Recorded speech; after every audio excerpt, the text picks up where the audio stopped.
Morning learners, I hope you are doing well.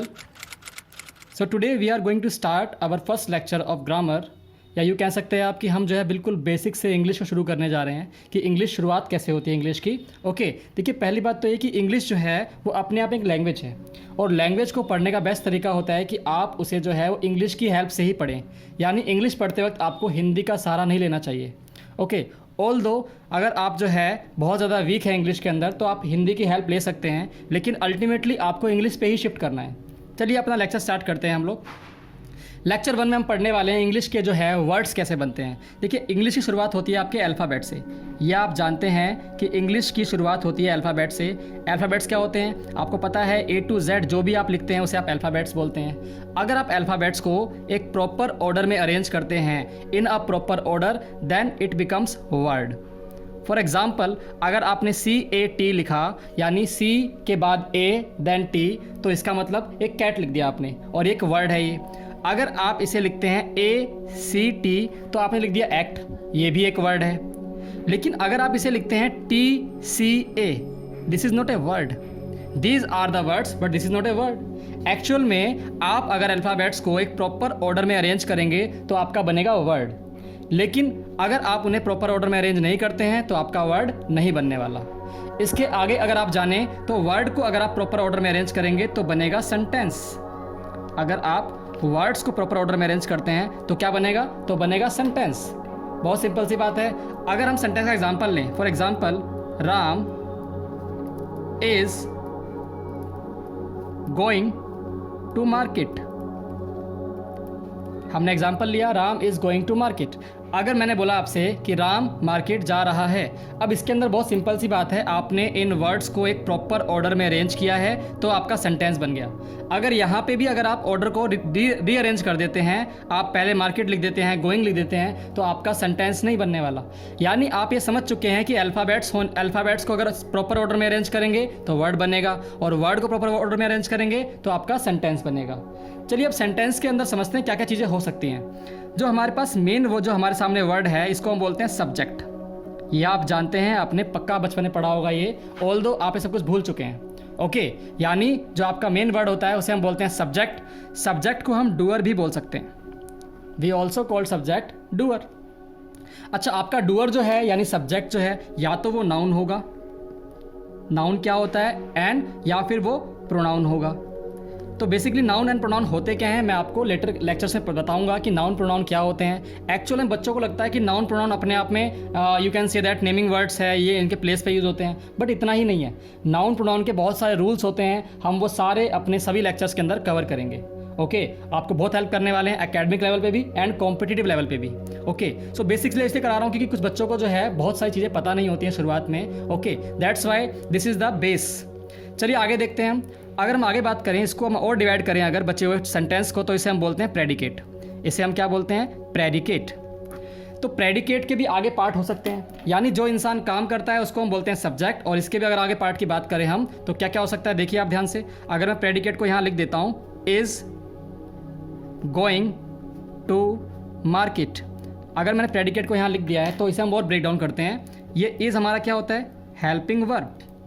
Helping verb ये हमारी होती है मेन वर्ब। देखो मेन वर्ब का मतलब क्या है, ये एक्शन वर्ड है। ये इंसान क्या काम कर रहा है, जाने का काम कर रहा है। कहाँ जा रहा है, ये मार्केट जा रहा है, और ये इसको हेल्प कर रही है, that is called helping verb. Is helping verb है, गोइंग हमारी मेन वर्ब है, और जो बचा हुआ हिस्सा है इसे हम बोलते हैं ऑब्जेक्ट। इसे हम क्या बोलते हैं, ऑब्जेक्ट। राम जो काम कर रहा है उसे हम बोलेंगे वर्ब, और राम जो है उस काम को करते वक्त कहाँ पहुँच रहा है इसे हम बोलते हैं हमारा ऑब्जेक्ट। तो ये आपका जो है अल्फ़ाबेट से लेकर सेंटेंस तक की जर्नी थी।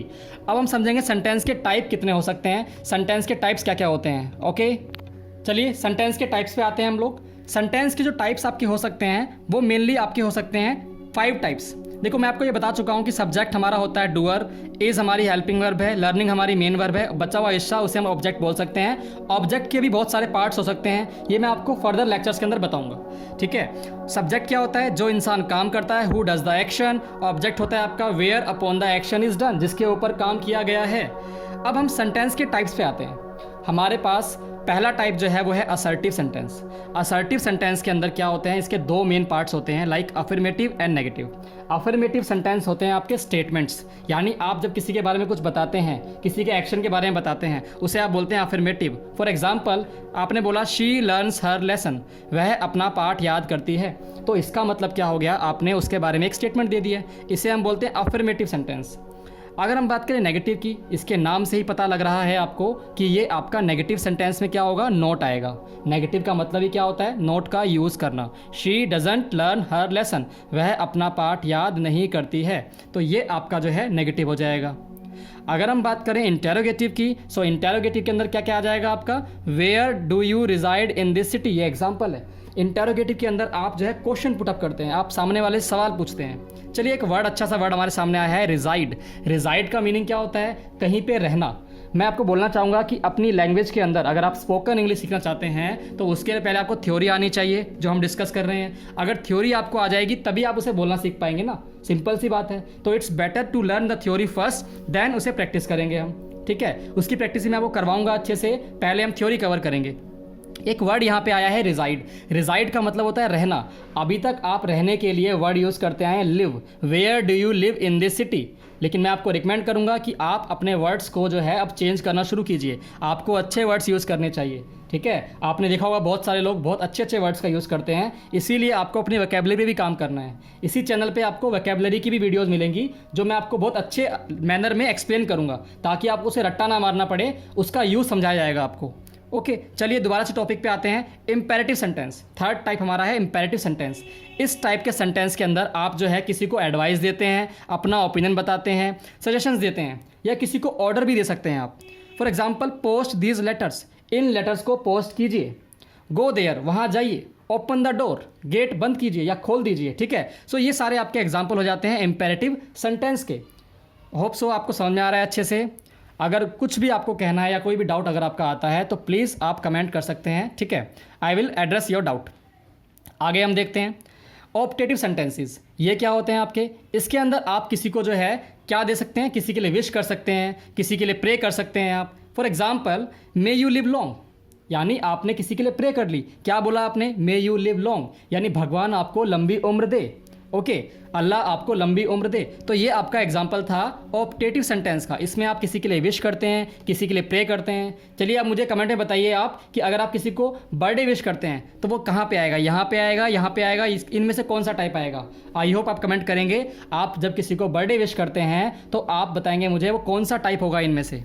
चलिए हमारा एक टाइप और बचा है, वो भी फिनिश करते हैं हम।